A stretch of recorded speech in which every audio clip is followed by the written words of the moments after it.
삶으로 진리가 우리를 자유롭게 하는 방식.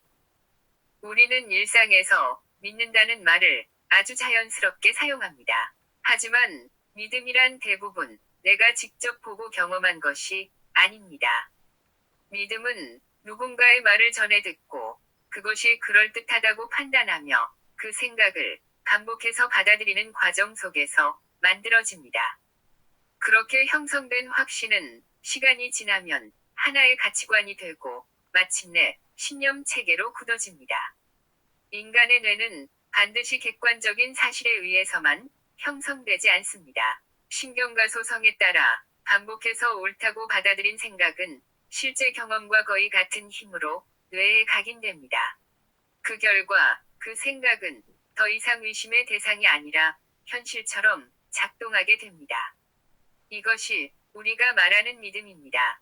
그러나 믿음과는 전혀 다른 차원의 인식이 존재합니다. 그것은 바로 알미란 인식입니다. 알매는 중개가 필요하지 않습니다. 알매는 누군가의 설명이나 설득이 요구되지 않습니다. 나는 내 심장이 하루에도 수만 번 뛰고 있다는 사실을 믿지 않고 그것을 압니다. 나는 지금 이 순간 숨을 쉬고 있다는 사실을 믿지 않고 그것을 압니다. 임사체험에 대한 이야기를 들은 사람은 그것을 믿을 수도 있고 믿지 않을 수도 있습니다. 그러나 그것을 직접 경험한 사람에게는 선택지가 없고 오직 암만이 남습니다. 예수는 진리를 믿으라고 말하지 않았습니다. 예수는 진리를 알라고 말했고 그 진리가 너희를 자유롭게 하리라고 말했습니다. 자유는 믿음의 결과가 아니라 인식의 결과입니다. 그래서 그는 진리를 밖에서 찾으라고 하지 않고 하늘나라가 너희 안에 있다고 말했습니다. 진리는 외부에서 얻는 지식이 아니라 내면에서 직접 체험되는 상태입니다. 많은 종교적 체험자들이 말하는 내면의 하늘나라는 어떤 장소가 아니라 의식의 전환을 의미합니다. 의식의 전환은 새로운 정보를 얻는 일이 아니라 기존의 인식 구조가 바뀌는 순간입니다. 이 우주를 창조하고 별과 태양을 움직이며 지금도 쉬지 않고 작동하는 그 힘은 나의 몸과 정신을 만들었고 지금 이 순간에도 나를 살아있게 합니다. 이 사실은 믿어야 할 대상이 아니라 알아차려야 할 진리입니다. 그러나 이 진리는 대부분의 시간 가려져 있습니다. 인간은 감각과 에고를 중심으로 세상을 통제하려 합니다. 에고는 언제나 문제에 초점을 맞추고 결핍을 전제로 움직입니다. 에고의 프로그램이 작동하는 한 인간은 끝없는 불안 속에서 자신이 통제할 수 없는 영역을 맴돌게 됩니다.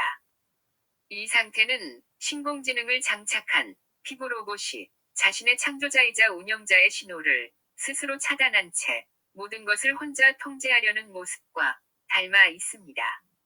로봇은 고장 난 것이 아니라 본래의 프로그램을 가리고 있을 뿐입니다.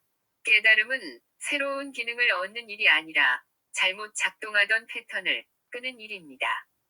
에고를 내려놓고 나는 하나의 통로이자 도구라는 사실을 인정하는 순간 본래의 프로그램은 자연스럽게 다시 흐르기 시작합니다.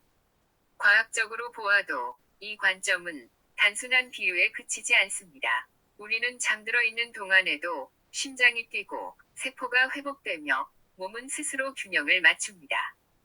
생명은 이미 완성된 지능 위에서 스스로를 운영하고 있습니다. 문제는 그 지능이 없어서가 아니라 인간의 의식이 끊임없이 간섭하며 왜곡하는 데 있습니다. 이 관점에서 보면 질병을 대하는 태도 또한 달라집니다. 병을 없애달라고 간절히 간구하는 행위는 선의에서 출발하지만 동시에 내 몸이 잘못되었다는 인식을 강화합니다. 그 인식은 에고의 프로그램을 더욱 공고히 만들고 신성이 발현될 공간을 좁힙니다. 반대로 나의 몸이 본래부터 완전한 생명지성의 표현임을 자각하는 순간 인식의 장은 바뀝니다. 그때 회복은 밖에서 주어지는 기적이 아니라 가려졌던 질서가 다시 드러나는 과정이 됩니다. 태양 앞에서 얼음이 녹듯 비정상은 정상의 빛 앞에서 스스로 힘을 잃습니다. 이 변화는 초자연적인 현상이 아니라 의식의 전환이 신경계와 생리계 전반에 영향을 미친다는 현대 과학의 발견과도 맞닿아 있습니다. 결국 믿음에서 알므로의 전환은 종교적 변화이면서 철학적 성숙이며 과학적으로도 설명 가능한 의식의 재구성입니다. 진리는 얻어야 할 지식이 아니라 가려진 것을 거두며 자연스럽게 드러나는 상태입니다. 내가 통제자가 아니라 신성의 통로임을 인정하는 순간 불안의 프로그램은 멈추고 신성의 본질인 풍요와 건강, 사랑과 용서, 화해의 흐름은 조용히 삶 위에 나타납니다.